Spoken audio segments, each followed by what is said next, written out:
While the history of Japanese American incarceration during World War II is taught in classrooms, the chance to hear from survivors themselves is quickly fading.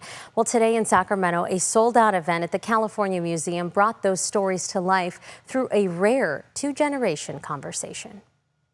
When I was 4 years old, I was incarcerated with my family, and we spent 3.5 years incarcerated behind barbed wires. So it's really fits in very nicely with our event today. During World War II, the U.S. government forcibly incarcerated Japanese Americans in assembly centers and other incarceration sites across the country. Stan Umeda and her husband Stan were both children when their families were incarcerated. I have been to Fresno Assembly Center and from there to Jerome, Arkansas, and then transferred over to Gila River, Arizona.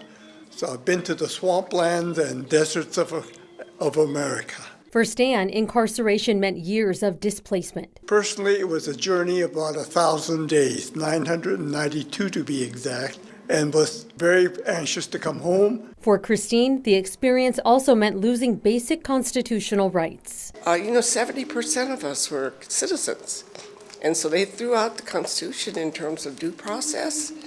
We were not charged with anything, but we were told to show up, and we obediently did.